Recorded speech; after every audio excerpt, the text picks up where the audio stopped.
ಸಾಂಗ್ಲಿಯಾನ ಸಾಂಗ್ಲಿಯಾನ ಆ, ಇದು ಬಂದು ಬಯೋಪಿಕ್. ಅವರು ಇವರಿದ್ರು. ಅವರು ಒಂದು ಪೊಲೀಸ್ ಆಫೀಸರ್. ಪೊಲೀಸ್ ತುಂಬ ಸ್ಟ್ರಿಕ್ಟ್ ಆಫೀಸರ್ ಅಂತೆ. ಅವಾಗ ತುಂಬ ಹೆಸರುವಾಸಿಯಾಗಿದ್ರು ಅವರು. ಸಾರಿ, ಇದು ಬಂದು ಶಂಕರ್ನಾಗ್ ಡೈರೆಕ್ಷನ್ ಅಲ್ಲ, ನಂಜುಂಡಪ್ಪ ಅಂತ direction. Is the only say hero ಇವರು ವರ್ಕ್ ಮಾಡಿದ್ದು.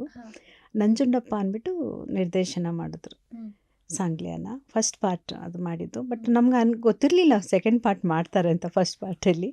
ಬಟ್ ಫಸ್ಟ್ ಪಾರ್ಟ್ ಮಾಡೋದು ಚಿಕ್ಕಮಂಗ್ಳೂರಲ್ಲಿನ ಶೂಟಿಂಗ್ ಎಲ್ಲ ನಡೆದಿದ್ದು, ಎಲ್ಲ ಶೂಟಲ್ಲೇ ನಡೆದಿದ್ದು.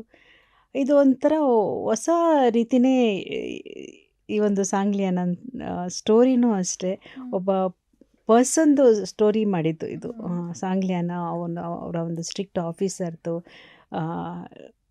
ತಗೊಂಡು ಹೋದ ಆ ಸ್ಟೋರಿನ ಕಥೆನ ಮುಂದುವರಿಸಿದ್ರು. ಆ ಪಾತ್ರಕ್ಕೆ ಶಂಕರ್ನಾಗ್ ಅವರು ಹೇಳಿ ಮಾಡಿಸಿದಂಗಿತ್ತು. ಇನ್ಸ್ಪೆಕ್ಟರ್ ರೋಲ್ ಅವ್ರು ಹಾಕಿದ್ರೆ ತುಂಬ ಚೆನ್ನಾಗಿ, ಅವ್ರದ್ದೇ ಒಂದು ಶೈಲಿ, ಮಾತಾಗಲಿ, ಒಂದು ಬಾಡಿ ಲ್ಯಾಂಗ್ವೇಜ್ ಆಗಲಿ, ಆ ಒಂದು ಹೇರ್ಸು, ಆ ಒಂದು ಸ್ಟೈಲ್, ಅವ್ರದ್ದೇ ಒಂದು ಬೇರೆಯೇ ಶೈಲಿ ಇತ್ತು ಅವ್ರದ್ದು.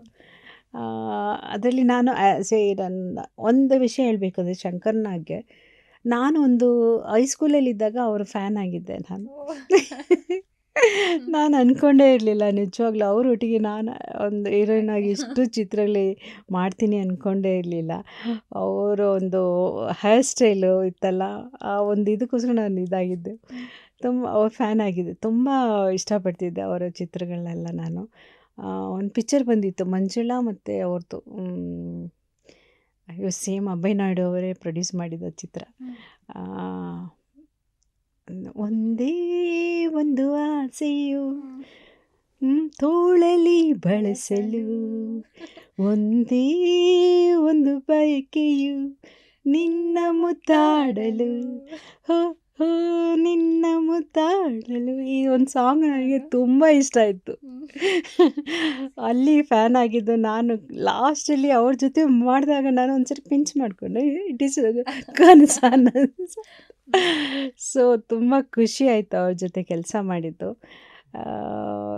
ಎಷ್ಟು ಜೋವಿಯಲ್ ಆಗಿರ್ತಿದ್ರು, ಏನೋ ಒಂಥರ ಎಲ್ಲ ಹೀರೋ ಥರ ಅಷ್ಟು ಮೂಡಿಯಾಗಿ ಕೂತ್ಕೊಳ್ಳೋದು ಆ ಥರ ಎಲ್ಲ ಇರಲಿಲ್ಲ. ತುಂಬ ಆ್ಯಕ್ಟಿವ್ ಆಗಿರ್ತಿದ್ರು. ತುಂಬ ಖುಷಿ ಆಯಿತು ಅವ್ರ ಜೊತೆ ನಾನು ಆ ಚಿತ್ರನ ಮಾಡಿ. ಚಿಕ್ಕಮಂಗ್ಳೂರಲ್ಲಿ ಮಾಡಿದೆ ಒಂದು ಸಾಂಗ್ ಅಂತೂ, ಏ ಬಂದಳು ಬಂದಳು ಕಾಂಚನ ಕಾಂಚನ ಕಾಂಚನ. ಇದು ಬಂದು ಚಿಕ್ಕಮಂಗ್ಳೂರಲ್ಲಿ ನಮ್ಮ ಗೋಣಿ ಚೀಲದಲ್ಲೆಲ್ಲ ಹಾಕಿ ಅಲ್ಲಿ ಉರುಳಿಸೋದು, ಇದೆಲ್ಲ ಕಾನ್ಸೆಪ್ಟ್ ಬಂದು ಶಂಕರನಾಗ್ ಅವ್ರದ್ದೇ. ಏನೇ ಈ ಥರ ಏನಾದರೂ ಒಂದು ಮಾಡ್ತಾನೆ ಇರ್ತಾರೆ ಅವರು. ಈ ಥರ ಒಂದು ಏನಾದರೂ ಒಂದು ಗಿಮಿಕ್ಸ್ಗಳು ಮಾಡ್ತಾನೆ ಇರ್ತಾರೆ. ಆ ಥರ ಒಂದು ಕಾನ್ಸೆಪ್ಟ್ ಇಟ್ಟಿದ್ದು ಅವರೇ. ತುಂಬ ನನ್ನನ್ನು ಚುಡಾಯಿಸಿ ಆ ಸಾಂಗಲ್ಲಿ ನಾವು ಇದು ಮಾಡಾಕ್ಬಿಟ್ರು ನನ್ನನ್ನು ಆ ಒಂದು ಸಾಂಗಲ್ಲಿ. ಬಟ್ ಆ ಸಾಂಗ್ ಎಷ್ಟು ಸೂಪರ್ ಡೂಪರ್ ಹಿಟ್ ಆಯಿತು ಅಂದರೆ, ಎಲ್ಲಿ ನಾನು ಹೊರಗಡೆ ಹೋದ್ರೆ ನಾನು ಕಾಂಚನ ಕಾಂಚನ ಬಂದಳು ಬಂದಳು. ಇವಾಗ್ಲೂ ಅಷ್ಟೇ ಆಡಿಯನ್ಸ್ಗಳಿಗೆ ಎಷ್ಟು ಜನ ಅಭಿಮಾನಿಗಳು ಸಾಂಗ್ಲಿಯಾನ, ಹೇಗೆ ನೀ ಬರೆದ ಕಾದಂಬರಿ, ಇನ್ನೊಂದು ಯಾವುದು ಕೃಷ್ಣ ನೀವು ಬೇಗನೆ ಬರೋ, ಫಿದಾ ಆಗಿದ್ದಾರೆ ಜನಗಳು. ಅದೇದಕ್ಕೆ ಈ ಥರ ಒಂದು ಕಮರ್ಷಿಯಲ್ ಮೂವಿಯಲ್ಲಿ ಶಂಕರ್ನಾಗ್ ಜೊತೆ, ಆ ಶಂಕರ್ನಾಗ್ ಆಡಿಯನ್ಸು ಅಷ್ಟು ಇಷ್ಟಪಡ್ತಾರೆ ಈ ಒಂದು ಸಾಂಗ್ಲಿಯಾನ ಪಿಕ್ಚರ್ನ. ಇವಾಗಲೂ ಅಷ್ಟೇ ತುಂಬ ಇಷ್ಟಪಡ್ತಾರೆ.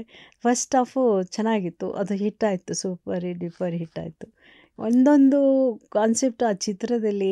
ಆಮೇಲೆ ನಾನು ಎಲ್ಲೋ ಹೋಗಿ ಕಾರಲ್ಲಿ ಹೋಗಿ ಬರ್ತೀನಿ, ಅವ್ರ ಕಾರ್ ಯೂಸ್ ಮಾಡಿಬಿಟ್ಟಿರ್ತೀನಿ, ನನ್ನ ತಗೊಂಡೋಗ್ಬಿಟ್ಟು ಕೋರ್ಟಲ್ಲಿ ನಿಲ್ಲಿಸ್ತಾರೆ. ಅದೆಲ್ಲ ಜನಗಳಿಗೆ ಎಷ್ಟು ಇಷ್ಟ ಆಯಿತು ಅಂದರೆ, ನ್ಯಾಚುರಲ್ ಆಗಿತ್ತು ಆ ಥರ ಒಂದು ಇದೆಲ್ಲ. ಬಹುಶಃ ಅದರಿಂದನೇನೋ ಆ ಚಿತ್ರ ಅಷ್ಟು ಹಿಟ್ಟಾಯಿತು ಅನಿಸುತ್ತೆ. ಆ ಹಿಟ್ಟಲ್ಲಿ ಅವ್ರೇನು ಮಾಡಿದ್ರು, ಸೆಕೆಂಡ್ ಪಾರ್ಟ್ ಮಾಡಿದ್ರು. ಅದಾದಮೇಲೆ ಅದರಲ್ಲೂ ಕೂಡ ಒಂದು ಸಾಂಗ್ ನಂಗೆ ತುಂಬ ಇಷ್ಟ ಆಗಿದ್ದು ಸಾಂಗ್ ಅದು, ಟು ಟು ಟು ಟು ಟು ಟು ಟು ನಿನ್ನ ಜೊತೆ ನಾ ಟು ಟು. ಅದು ಸಾಂಗ್ ನಂಗೆ ತುಂಬ ಇಷ್ಟ, ಅದು ನನ್ನ ಫೇವ್ರೆಟ್ ಸಾಂಗ್ ಇವಾಗಲೂ ಕೂಡ ಅದು. ಆ ಸಾಂಗ್ ನಂಗೆ ತುಂಬ ಚೆನ್ನಾಗಿ ಮೂಡಿ ಬಂತು ಆ ಇದರಲ್ಲಿ. ಆಮೇಲೆ ಒಂದು ಟ್ರ್ಯಾಜಿಡಿ ಏನಂದರೆ, ಸಾಂಗ್ಲಿಯಾನದಲ್ಲಿ ರಿಲೀಸ್ ಆಗೋಕ್ಕೆ ಮುಂಚೆನೇ ಅವರು ಡೆತ್ ಆಗೋಯ್ತು ನಮ್ಮ ಡೈರೆಕ್ಟ್ರದ್ದು. ಚಿತ್ರನೇ ನೋಡಲಿಲ್ಲ ಅವರು. ಬಟ್ ಅವರ ಒಂದು ಹೆಸರು ತುಂಬ ಹಿಟ್ ಆಯಿತು, ಉಳೀತು. ಹಾಗಾಗಿ ಅದೊಂದು. ಬಟ್ ಶಂಕರ್ನಾಗ್ ಅವ್ರ ಜೊತೆಲಿ ಅದಕ್ಕೆ ಮುಂಚೆನೇ ನಾನು ಭಾಳಷ್ಟು ಪಿಕ್ಚರ್ ಮಾಡಿದ್ದೆ.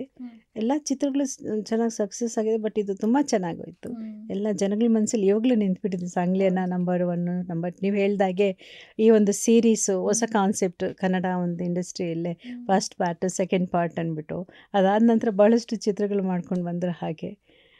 It is a good experience.